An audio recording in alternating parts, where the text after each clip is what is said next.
Hey folks, it's Nate. Thanks for joining me at the art table again today. I wanted to talk a little bit about the Brandon Sanderson surprise Kickstarter and why I think it's doing so well. Now, I want to get right out of the way as we start here that I think it has more to do with simply the fact that Sanderson is a good and well-liked author. Obviously, any good, well-liked author is going to have good book sales from their existing audience. If you're not familiar with the stats, as of this recording, Sanderson's Kickstarter campaign for the 4 novels he's written during COVID lockdowns is sitting about $22 million and is well on its way to becoming the most funded crowdfunding campaign of all time, on Kickstarter at least, if it isn't there already. Now, Dragonsteel, Sanderson's company, has run a Kickstarter before for a leather-bound edition of The Way of Kings, the first novel in Sanderson's Stormlight Archives series. That campaign had almost 30,000 backers and raised over $6 million. So obviously, Sanderson and his team are no stranger to successful crowdfunding projects. Admittedly, they've only done one in the past, but this shows that they clearly have an understanding of this method of funding and how to work through it to hype it out and make sure their audience knows it's going on. It's my belief that this particular campaign is so much more successful than the previous one, simply because this looks like it's going to be the only way these books are distributed, at least in the near future. So superfans who read all of Sanderson's work can only come to Kickstarter to get these books, unlike The Way of Kings.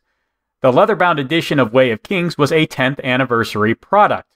It was a collector's item as opposed to the first release of a very popular author. But there's more to it than just that. Sanderson is also offering his audience more than one story. It's 4 stories. The importance of this cannot be overstated. You are not so much buying a collection of books as you are signing up to a story subscription. You will get one story every 3 months in the year 2023. That is a very powerful promise to make, and it provokes a correspondingly powerful response from the audience. Again, as of this recording, Sanderson is over $22 million on the Kickstarter, and he is approaching 100,000 backers. Those are amazing numbers. What I think makes this campaign interesting is not that we have a superstar author who's making a lot of money on Kickstarter. That kind of thing is pretty common, and yes, bigger numbers for Brandon is bigger numbers for Brandon, and that's impressive. That's fine. I like to see that even big-name authors can use these tools to talk directly to their customers and bring them something cool.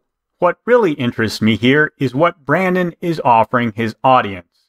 There are a total of 4 books on offer, each of which is dealing with side stories that don't really work in the larger scope of what Brandon writes in his mainline novels, but that he's always wanted to explore at some point. 3 of these stories are in what is called the Cosmere. That's the mainline continuity that Brandon writes the majority of his fiction in. One of them will have nothing to do with the Cosmere. So already we have a broad variety of stories promised, and we will be getting them pretty consistently. Only James Patterson, in general working with a number of co-authors or ghostwriters, manages to kick out 4 stories a year. And in all fairness, these 4 novels are going to take Brandon about 3 years to put out, because he had 2 years of lockdown to write them, and he's taking another year to revise them, all of which is quite reasonable. But by compressing them into a single-year release schedule, Brandon is promising his audience a subscription to adventure and excitement of a brand they already know that they like. And that subscription will last for an entire year. Now, I'm a pretty fast reader, but the last time I got a Sanderson novel, it took me about a week and a half to finish it. 10 days of reading is a lot for someone like me. I can usually bust through a book in about 2 days. A 10-day read is really something special. And if I don't think I'll like it, well, there's another one coming in a few months that I can read and hopefully enjoy more. That's a pretty good deal to make as far as entertainment goes. For the cost of 4 months of Netflix, I can get 40 days of reading delivered directly to my ebook reader, guaranteed. On the other hand, there's no guarantee that in those 4 months my Netflix subscription will bring me a new show or movie that I really want to watch. At higher subscription tiers, you can get a year-long subscription box. And this is not the kind of kitschy stuff you might get out of your old anime subscription boxes or the Man Cave subscription boxes. This is stuff designed by Dragonsteel to represent different factions or parts of the Cosmere that the audience has been very interested in, but they haven't found a way to really make products for yet.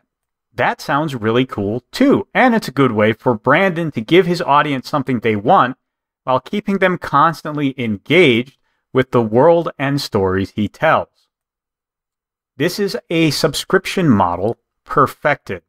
He brings a large amount of content, and he sells it at one point in time for one price point, but promises that it will be delivered to you over time so you can enjoy it and savor it, rather than try and gorge yourself on it like a Netflix binge watcher who might go through an entire season of television in a week or so and then forget all about it. Furthermore, I think this kind of subscription model is better for customers. Rather than recurring payments that the subscription service really hopes you just forget about, you pay one amount at one time for a known set of content that you will be getting. I grant you there is some risk to backing a Kickstarter. You can never tell for sure whether you are going to get what you backed or not. There isn't really a contract per se between the backer and the producer.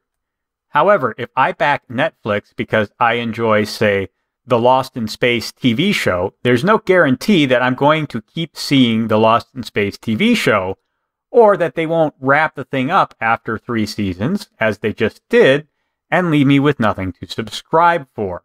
So there are definitely risks to both of these models, but I think on the whole, buying a, say, 1-year subscription for a fixed price and guaranteed return is far better for both creator and consumer than subscribing to a service that may or may not bring you something you want every month. But above all, I think it is the enticing promise of having a little bit more of something you love every so often that is really propelling a lot of interest in this campaign. Now, I know, this is not a simple thing to do. Sanderson spent 2 years writing these stories. He's going to spend another year revising them, and that is going to eat up a lot of the time he used to devote to travel and interacting with fans at conventions and other events. There is definitely a cost-benefit analysis to be had here. But it is my hope that this Sanderson subscription model will serve as an inspiration for other creators who are looking to build and capitalize on an existing fan base by offering them a high-quality product that they can look forward to with consistency. Already, Iconic Comics is kind of playing around in this space with the comic book offerings of Mark Pellegrini and Timothy Lim. However, even with their very excellent social media engagement and positive fan interactions, they are not laying out for their fans a comprehensive plan for what is coming, and they are not giving the fans the opportunity to buy in a large chunk which they can then wait for. They roll out one campaign every 3 or 4 months, yes, and that's great. That is consistent, high-quality storytelling right there. But we don't know what's coming. I know that some members of the audience are not interested in the Black Ops side of the story in particular. It is a slightly younger, slightly more cutesy part of the universe that maybe the common America fans are not as invested in. Sanderson has given us some idea of what's coming. We're getting 3 Cosmere stories, which are similar in tone and in genre, if not in theme. There's a little more consistency to Sanderson's adult work than there is between the 2 titles that Pellegrini and Lim write. As I said at the beginning, I recognize Brandon Sanderson is a big-name author. He has a big audience. That audience is very interested and invested in the kind of stories he tells. And admittedly, there are not a lot of people doing that kind of storytelling right now. but the Sanderson Subscription Model looks like it has a lot of promise for building fan engagement and doing well financially for the author or creator who builds that audience and has the patience and forethought to plot out such a model. Add that to the fact that it offers the most value to the audience and is, in my opinion, a more ethical way to construct a subscription model than, say, a Netflix model. And I would really like to see more authors and especially comic book artists look at this kind of a model as something they could use as a template going forward. I know I certainly will be. Anyway, that's all I got for you today. I hope you enjoyed that. Let me know what you think of the Sanderson subscription model in the comments down below. There's a like button and a subscribe button down there you can use as you see fit, and I will talk to you later.